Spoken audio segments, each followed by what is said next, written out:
Hola chicos y chicas, un gusto saludarlos. La clase de hoy se divide en dos partes. Este primer video donde voy a explicarles un poco la parte teórica de introducción al mundo del diseño, algunos principios básicos que es importante que conozcan antes de que nos emprendamos a diseñar cualquier cosa. Y la segunda parte es un pequeño video tutorial sobre la utilización de la herramienta Canva, en donde voy a enseñarles a hacer infografías. Bueno, estos principios básicos para la elaboración de infografías también aplican para otro tipo de productos de diseño. Y sin más preámbulo, vamos a comenzar. El primer concepto que necesito con el que nos vayamos familiarizando es el de diseño UX. ¿Qué es el diseño UX? Bueno, después de la Segunda Guerra Mundial y tras diferentes estudios en relación al uso de equipo militar, se descubrió que las personas tenían una mejor interacción con equipo cuando estos respetaban ciertas similitudes. Es decir, en aquellos tiempos estábamos hablando que volar un helicóptero a, no sé, manejar un tanque o manejar un jeep, tendría muchas diferencias e incluso cuando estamos hablando del mismo equipo militar pero de diferente fabricación, ¿verdad? Entonces, basado en esto, comenzaron a hacerse estudios en relación a lo que nosotros le llamamos UX o User Experience, es decir, la forma en la que el usuario tiene una experiencia de acercamiento con un objeto o un diseño. En esto termina todo lo que es el diseño UX, que está basado en 6 principios básicos, de los cuales vamos a repasar algunos de ellos para esta clase. El diseño UX no solamente sirve en relación a la cantidad de equipo militar con el que nació, sino también ahora se usa para el diseño de páginas web, diseño de aplicaciones móviles, en fin. Ahora lo utilizamos para muchas cosas y por eso es que, por ejemplo, todos los televisores del mundo se encienden y se apagan con el mismo botón, que tiene el mismo símbolo. Todos los celulares del mundo tienen el mismo icono para llamada y el mismo icono para mensajes. Todos los carros del mundo tienen, bueno, casi todos tienen las direccionales del mismo lugar, los símbolos del tablero son muy parecidos y es porque todos respetan ciertos estándares que permiten que el uso de un dispositivo o la navegación dentro de un sitio web sea amigable con las personas sin importar de dónde es su fabricación.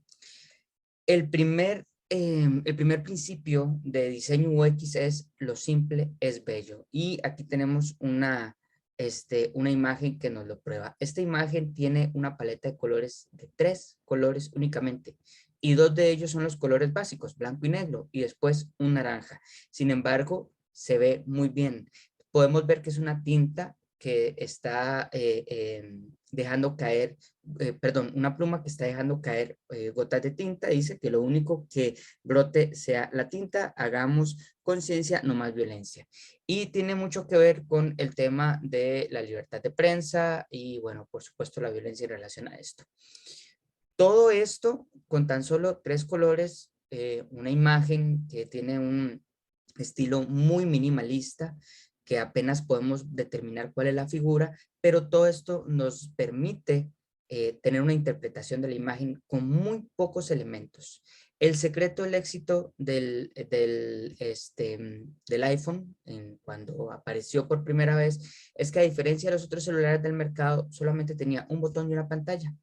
Esa simplicidad lo hacía hermoso, lo hacía competitivo y trajo un cambio significativo en el diseño de celulares. Ahora todos los celulares, o la gran mayoría, tienen este mismo diseño. Igual las tabletas tienen una gran pantalla y un botón. Y todo lo demás lo hacemos en relación a lo que la pantalla táctil nos permite hacer. Lo simple es bello también tiene que ver con que a veces cuando nosotros intentamos diseñar queremos poner muchas ideas en el mismo lugar y esto no es conveniente. Lo que buscamos es comunicar en el menor espacio posible con la menor cantidad de elementos posibles para no saturar el ojo. Cuando tenemos un diseño con demasiados elementos puede provocar que el ojo no sepa a dónde ver. ¿Por qué esto es importante para diseñar una infografía? Bueno, la infografía es una construcción gráfica en la que se combina texto e imágenes y en el que ambos tienen mucho protagonismo. Algunos autores afirman incluso que una buena infografía se puede reconocer porque no se entiende si solo están el texto o no se entiende si solo están las imágenes. La convivencia de estos dos elementos es de mucha importancia. Y cuando estamos hablando de algo como ello, significa que respetar el primer principio de diseño UX es fundamental. El segundo principio de diseño UX, o bueno, en este caso quiero exponerle los 3 principios en una sola diapositiva, es que nosotros deberíamos diseñar para la mayoría. Eso no quiere decir que deberíamos ser excluyentes con poblaciones con ciertas necesidades, sino más bien que nosotros deberíamos responder al público meta que no necesariamente coincide con nuestros gustos y que además deberíamos respetar ciertas generalidades y no convertir un caso específico en una generalidad. Estos son 3 principios juntos del diseño UX. Diseñar para la mayoría, no somos el público meta y generalidades sobre particularidades. Voy explicando cada uno de estos y por qué lo hago con este logotipo de del Día de la Mujer. Si ustedes conocen un poco del movimiento feminista, se habrán dado cuenta que hay un error garrafal en este diseño. Y vean que lo estoy tomando de una fuente confiable, que es FreePic, que es una fuente que incluso les he compartido en otros cursos para que ustedes puedan usarla como referente para sus diseños. Bien, resulta que el color que estamos usando es el color rosado y el color rosado no representa el feminismo. El color que representa el feminismo es el morado, que es una combinación del azul y el rojo o el rosa, que son los colores que usualmente la sociedad ha adscrito a diferentes roles de género. Entonces el azul es para los hombres, el rosado es para las mujeres. Intentando votar esta construcción social machista, es que el movimiento feminista elige el morado para representarse. Sin embargo, ustedes sabrán todo el problema que existe en relación al Día Internacional de la Mujer, sobre todo en especial porque muchas personas siguen creyendo que es un día para celebrar, porque la mujer es la más bella, porque la mujer es un ser aquí, y no entienden que es un día para conmemorar y para reflexionar sobre los derechos que la sociedad aún le debe a la mujer. Por eso, diseñar un logo como este para conmemorar el Día de la Mujer en color rosado es un error completamente gigantesco a nivel discursivo. ¿Qué sucede aquí? La persona que lo diseñó de acuerdo a su sistema representacional. Creyó que el rosado, todas las mujeres les debía gustar el rosado y por lo tanto el rosado debía ser el color que iba a usar. Y no pensó en el público meta. Es ese segundo principio que estamos viendo en esta diapositiva. Ese público meta no quiere ver rosado en sus publicaciones. Entonces debemos siempre buscar satisfacer al público meta. Y nosotros, que somos los que hacemos el diseño, no necesariamente somos el público meta. Hay un montón de elementos que tenemos que tomar en cuenta sobre teoría del color, sobre uso de tipografía, sobre composición y disposición. Algunos de estos elementos vamos a verlos en esta clase, pero lo más importante de todo esto es que realmente debemos pensar como el público meta y no asumir cosas o criterios en relación a este público sin conocerlo, o bien imponer nuestro gusto sobre el gusto del público meta o sobre el discurso del público meta. Diseñar para la mayoría significa que el hecho de que nosotros tengamos un diseño, ya sea de un servicio, un producto, en este caso una infografía, debe responder también a las formas en las que la mayoría entiende los mensajes. Y en ese sentido, voy a adelantar un poquito porque también deberíamos usar estándares, pero nosotros deberíamos también pensar en que el diseño no tiene que satisfacer a unos cuantos, tiene que satisfacer a la mayoría. Entonces, por ejemplo, si estamos diseñando no sé, una valla publicitaria y alguien dice, ay, qué bonito combinar el color neón rosado con el color neón celeste. Esa combinación es terrible, no es oportuna para leer, pero alguien dijo, uy, sí, para que sea llamativo, y empezamos a hacer el caso a la opinión no informada de una minoría, sin respetar toda la teoría que existe en relación al diseño, a los patrones de diseño. Y allí también saltamos a las generalidades. Vean la interrelación que tienen estos tres elementos y por eso los estoy exponiendo juntos. Las generalidades significa que el hecho de que nosotros hagamos algo de forma general y de pronto existe la necesidad de hacerlo de forma particular, es decir, una excepción a la regla, no significa que ya se convierta en algo que tenemos que seguir haciendo. Se los voy a comentar con un ejemplo. Una vez participé en el diseño de un servicio para una organización y este servicio se disponía por WhatsApp. De toda la organización, una persona no usaba WhatsApp y solo usaba Telegram. Y nos insistió en que no quería el servicio para WhatsApp, sino para Telegram. Eso es una particularidad que no convertimos en generalidad porque no era suficientemente vinculante esta opinión para llegar y cambiar todo el diseño. Lo que se le dijo a la persona es que existían otros mecanismos en el que se le podía informar por correo electrónico, por redes sociales, pero que no se iba a hacer este cambio. ¿Por qué? Porque respondía únicamente a una particularidad y no a una generalidad. Entonces, repasando los 4 principios que ya vimos, lo simple es bello, ¿verdad? No saturemos los diseños, diseñemos para la mayoría, para que todos entiendan, para que sea el gusto de todos. No somos el público meta, por lo tanto debemos entender nuestro público y no imponer nuestro gusto.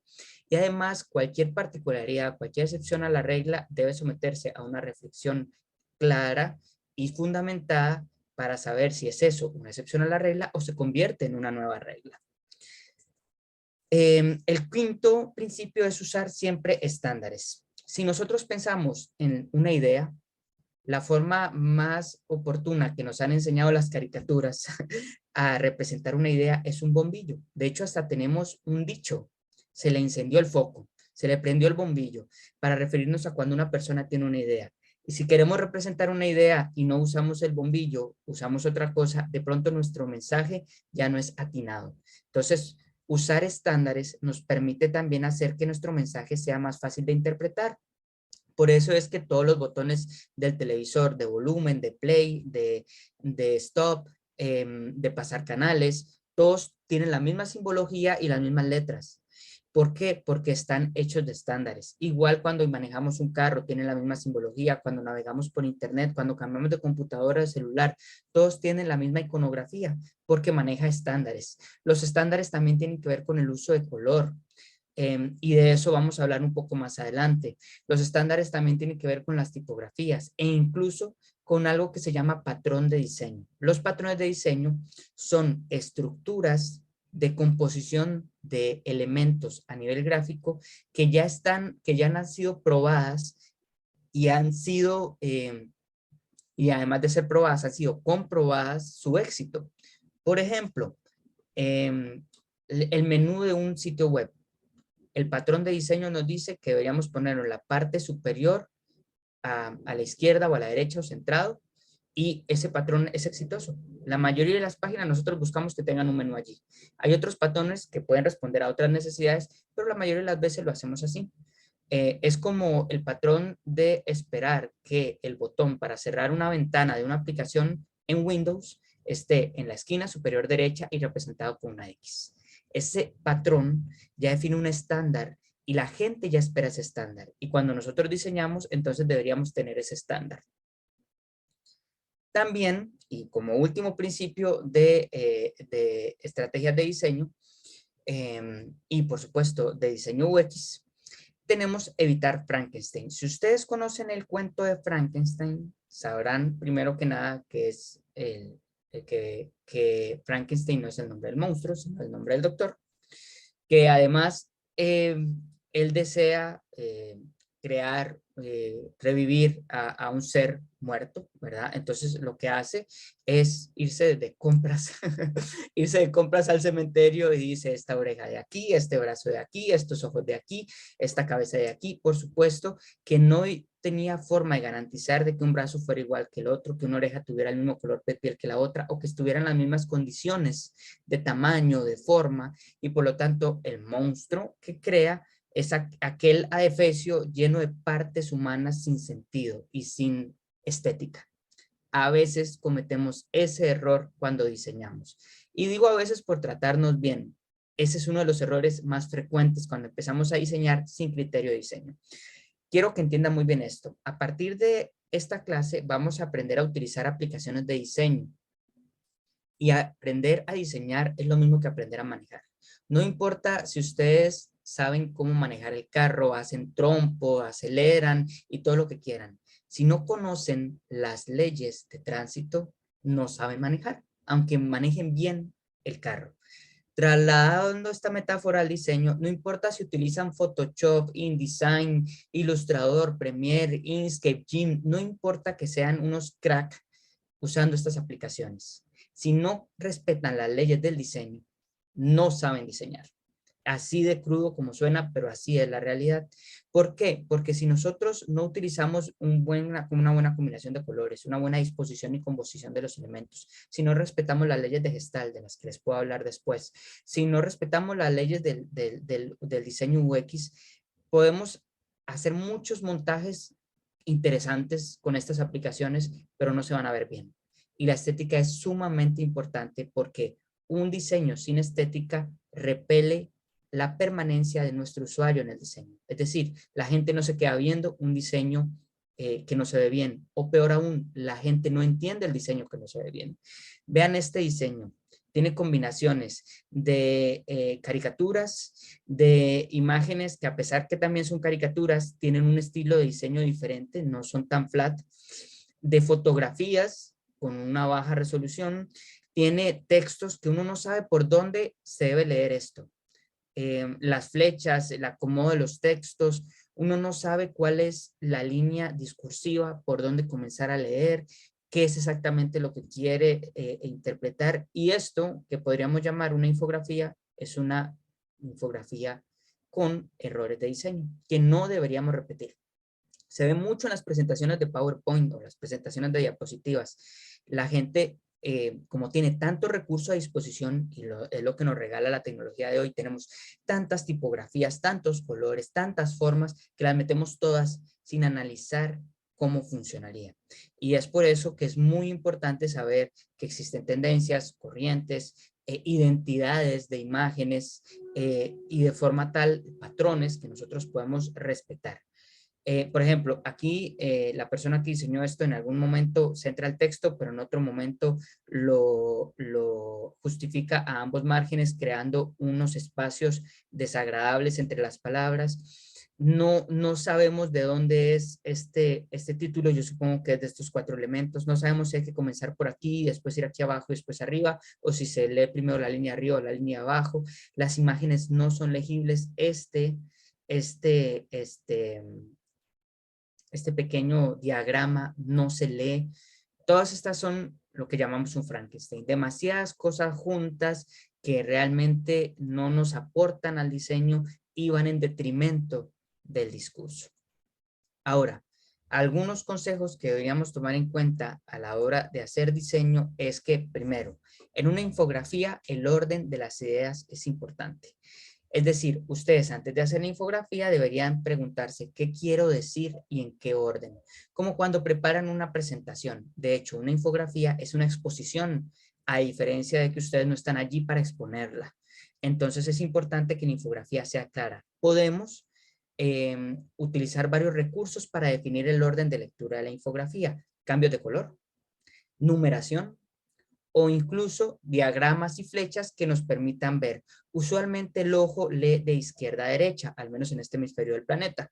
Entonces también podemos darnos a la tarea de acomodar las cosas con más relevancia a la izquierda, de forma tal de que las demás vayan hacia la derecha. ¿Qué otra forma puede hacernos tener un orden en una infografía? El tamaño de las cosas. El ojo está predispuesto a buscar primero las letras grandes. Entonces vamos a leer primero este título y después que vemos que está acompañado, vamos a leer este texto. Vemos los números grandes y por lo tanto, como ya identificamos que todos están en el mismo tamaño, aunque no estén en el mismo color, tiene una misma jerarquía. Y ya ahí el ojo dice, esto es importante, digo leerlo con detenimiento, pero resulta que se combina con números. Entonces yo digo, 1, naranja. Entonces voy a leer todo el bloque naranja del 1. Y después paso al 2 porque así aprendí unas matemáticas en la escuela. Y todos estos pequeños elementos no son antojadizos, son pensados estrictamente para que haya una lectura ordenada y secuencial dentro de la infografía. Ahora, las plantillas también son buena opción. Todas estas plantillas son plantillas de Canva, que las pueden utilizar. El tutorial que les voy a mostrar va a trabajar sin plantilla porque soy partidario de que a menos que ustedes hayan diseñado la plantilla y por lo tanto ustedes son los creadores desde cero del diseño, no se estanquen en usar una plantilla. Por ejemplo, en la Escuela de Bibliotecología usamos plantillas para las redes sociales, de seguro ya lo notaron, pero son plantillas que nosotros diseñamos desde cero. Elegimos el color, la distribución, la composición, la tipografía, entonces eso nos permite acelerar el diseño.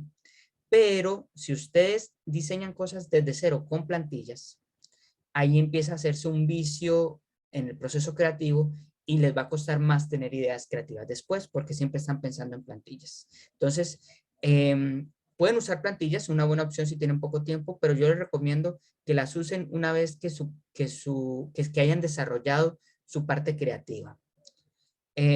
Otro elemento es, ¿justificamos o no justificamos el texto? Hay algunas personas que dicen que si uno lo deja centrado, se ve como un verso. Otras personas dicen que si lo justifica a la izquierda o a la derecha se ve desordenado y por eso lo justifica a ambos márgenes. Y otras personas dicen que la justificación en el texto de una infografía no debe usarse. Mi recomendación es que elijan la justificación de acuerdo a la forma en la que quiere que sea leída la infografía. Es decir, por ejemplo, aquí la justificación es a la izquierda porque nos da una idea de que tiene relación con este título de process. Eso es elegir la justificación de acuerdo al orden. Y aquí abajo están justificadas de forma centrada porque están divididas en columnas. No obstante, vean que aquí se justifica a la izquierda porque la imagen está a la izquierda y aquí se justifica a la derecha porque la imagen está a la derecha. Pero si ustedes ven todos los ejemplos, ninguno lo justifica a ambos márgenes. Yo recomiendo, mi gusto personal es que no se justifique a ambos márgenes. Si ustedes quieren justificarlo a ambos márgenes, asegúrense de que el espacio que hay para el texto es suficientemente amplio para que no sucedan algo que se llaman ríos en el texto, que son huecos gigantescos entre una palabra y otra. Que me perdone la persona que hizo esta infografía, ¿verdad? Pero me toca seguirlo usando ejemplo. Por ejemplo, este espacio grande de aquí, este espacio grande de acá, estos son ríos de texto por haber justificado ambos márgenes cuando no había suficiente espacio para el texto. Entonces, las infografías suelen tener espacio muy reducido para el texto porque se le da mucha importancia a las imágenes. Así que yo le recomendaría nunca justificar ambos márgenes. Otro buen consejo es usar imágenes de buena calidad y además imágenes familiares. ¿A qué me refiero con imágenes familiares? A que yo no voy a usar una foto, una caricatura y un icono juntos para explicar la misma información a nivel jerárquico, porque se va a ver extraño, va a ser un Frankenstein. Ok, por ejemplo, ellos usan iconos para la jerarquía de las categorías. Entonces, ideas, búsquedas, ajustes, cada uno de estos es un icono. Y vean que todos los iconos se parecen, son solamente los bordes. No hay ningún icono que tenga color, todos están en blanco, es decir, son familia entre ellos. Y para la otra categoría, que son las imágenes ilustrativas, usan fotografías. Fotografías que están tiradas hacia una desaturación de color, y eso permite que, a pesar de que combinaron dos estilos de imágenes, las combinaron un estilo para una jerarquía y otro estilo para otra jerarquía y les permitió hacer la combinación. Y que además, en cada jerarquía, el estilo que eligieron es consistente. Todas son fotografías o todos son iconos. Esto es fundamental para evitar los Frankenstein. Existen además elementos que nosotros tenemos que tomar en cuenta de color. No les voy a dar mucha información sobre esto porque este video que les traigo es justamente para explicarles todo lo que es la teoría del color, cómo nacen, cómo los elegimos. Existen técnicas para elegir una paleta de colores, la triada, la monocromática, la análoga. Todas estas características del color están en este video. Y se los voy a dejar en la descripción de este video tutorial. Importante sobre el video es que sepan que el video alimenta el discurso. importante el color es que sepan que el color alimenta el discurso. Es decir, yo puedo usar ciertos colores para provocar determinadas sensaciones o para provocar determinadas reacciones por parte del público. Por ejemplo, los colores amarillo y rojo de McDonald's provocan hambre, pero también provocan que la gente no quiera permanecer mucho en el local, porque a ellos les funciona que la persona coma y se vaya, porque significa que es un espacio libre para volver a vender comida. Diferente a McCafé, cuando ustedes van a McCafé ya los colores son cafés, tierra, y eso hace que sea más tranquilo y relajante y que la gente quiera quedarse. ¿Qué más podemos hablar de psicología del color? Les recomiendo buscar videos sobre psicología del color, voy a ver si les comparto alguno. Pero, por ejemplo, el rojo tiene que ver con amor o con pasión, el color verde tiene que ver con finanzas, el color verde también tiene que ver con ambiente, el color rosado tiene que ver ¿cómo se llama? Con más que pureza, porque la pureza está el blanco, es con inocencia, el color rosado, y con feminidad también. Tengan cuidado con el color rosado porque ya les di el ejemplo de el Día Internacional de la Mujer, que obviamente no quieren el color rosado allí. En relación a esto, bueno, no voy a ponerles a reproducir el video, se los voy a poner para que lo vean aparte en la descripción del video. Es de este canal, CCF Aprende Libre, no, GCF Aprende Libre.